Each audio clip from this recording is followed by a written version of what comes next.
In this video, we're going to talk about how to start a career in politics. It isn't hard if you know how to do it. Please listen to what I'm about to tell you because I'm going to save you a lot of time and I have a free gift for you at the end of this video.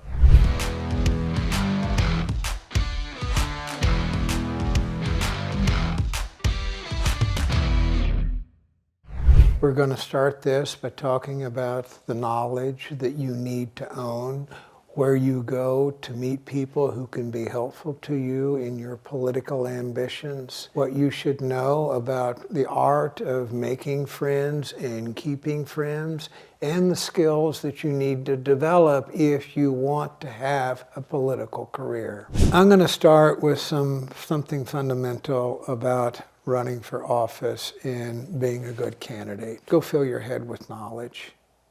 And here's the point. If you are clueless about what is going on in the world, your country, your state, the jurisdiction where you're running, you are never going to make a good impression on anyone.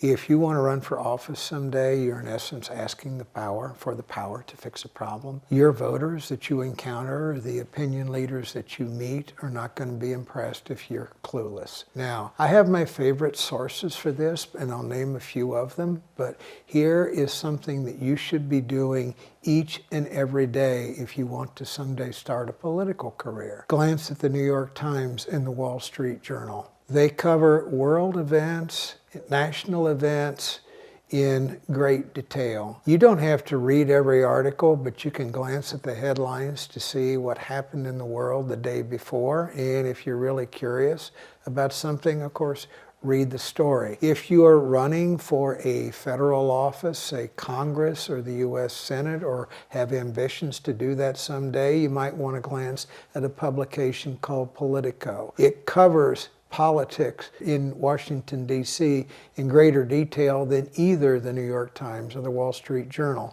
It is kind of a paper for political junkies. And then let's think about your state and jurisdiction. Do you have a local newspaper that is widely read that does a pretty good job of covering community events? Do you have a statewide publication that you can reliably depend on to give you an accurate portrayal of what's going on in your state? Statewide newspapers cover the activities of the state legislature and policy disagreements that they have. The point of this is make it a practice to be informed, to stay informed, because you never know when you're going to encounter someone in the course of starting your career who's very, very influential, who may be able to help you, and you're not going to impress them if you're clueless about what's going on in the world. There's a book I'm also going to suggest that you read if you want to run for office. It is called The Art of War, written by Sun Tzu. Politics is civilized warfare. There are tactics that you can use in the course of a political campaign that are in that book. How to take advantage of your opponent, how to surprise your opponent, how to win a guerrilla war. And you need to be very well versed on the kind of combat that you are going to encounter when you do run for office. The second way to start a political career is to develop a network of people who can be helpful to you, and there are certain places to spend your time that are better than others. So I'm going to use the terms volunteer, go, do, and join. Let's start with the most important organizations you can circulate with if you want to run for office. You have a political party in your community. That political party has elected leadership. That political party is active in your community. They have meetings. So go to the political party meetings, go to their events, show up, volunteer to help some candidates that they're supporting in a political campaign, and you're going to meet people who could be helpful to you. Second place to volunteer is if you see candidates running for office that you like, volunteer for them, because in so doing, you're going to make friends with the candidate running for that office who could someday be helpful to you. And you're going to meet people on their staff who are very knowledgeable about politics who could also someday be helpful to you. You're going to run into people at their events as you're volunteering that you can use to expand your network of influential people. The third thing to look at is the civic and community organizations in your jurisdiction. Volunteer for some of them. Get involved in an organization that helps deliver services to the poor. Perhaps get involved in your church and volunteer to help with some of their community outreach activities. Sample the Kiwanis Club or the Wyans Club if you have them in your community. You don't have to join all of them, you don't have to get involved with all of them, but if you go to them and you'll sample them, you may get an idea of which ones have the kind of movers and shakers you need to circulate with. And I'm going to tell you a short story. I wasn't running for office, but 25 years ago, I moved into a community where I didn't know anybody. I liked the house that was there, and so I moved there. And after I moved in, I decided, well, I need to know some people in this community. So I did some of what I just suggested to you. I went to a Kiwanis meeting. I went to a Rotary meeting. I went to a Lions Club meeting. I went to a Chamber of Commerce meeting just to see what was going on. Well, unlike the first three I mentioned, when I went to this Chamber of Commerce meeting, it was unlike any other meeting I had ever been to. There were very, very well-dressed people, passionate, energetic, dressed to the nines, people who were well-spoken, obviously very, very well educated. And I decided after doing that if I wanted to be involved in an organization where I was going to meet influential people and opinion leaders in the community, that I ought to spend my time at the Chamber of Commerce. You can do the same kind of experimentation in your community so that you meet influential community leaders who can someday be helpful to you.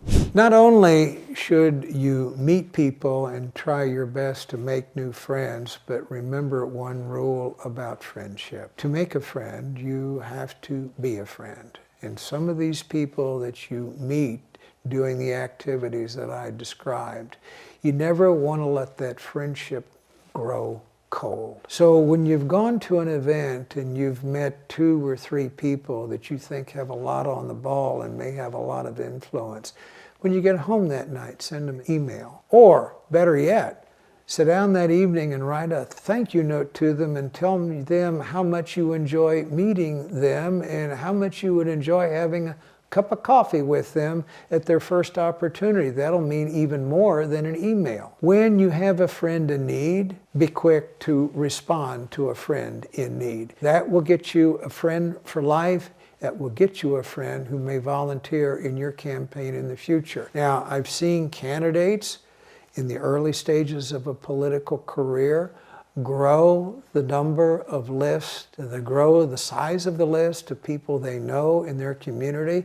I worked with a candidate a couple of years ago who started this way, and over a period of 4 months, he accumulated 300 people that he had talked to during that 4-month period, all of whom were people who could be helpful to him in a campaign that he was planning. And you know what? They all voted for him. They all helped him. A lot of them gave him money, and it helped jumpstart his career. And in fact, it helped him win the election before the election was even waged. The final thing I'm going to touch on here is something that all candidates have to do, and there's never a better time to learn it than starting right now. You cannot run for office if you can't speak in public. There is an art to developing that skill, but it is an acquired art. Nobody's born with the talent to speak. Anybody who's a good speaker has worked hard at becoming a good speaker, and you can be a great speaker if you put your mind to it. So I'm going to suggest here that it is a worthy investment for you to hire a coach or a speech coach or a debate coach who can teach you how to articulate your thoughts on a stage without a podium and without notes. The better you can do that, the better you can craft your words, the better you are at motivating people and changing the way they feel with things that you're passionate about fixing, the better the candidate you will be. It is a great way to be noticed, and people, when they see candidates who can do that, are immediately attracted to them. I mentioned that I had a free gift. It's in the description of a video. What you get by volunteering in a campaign, it is one of the activities I suggested, and it will give you a litany of why that is a great use of your time.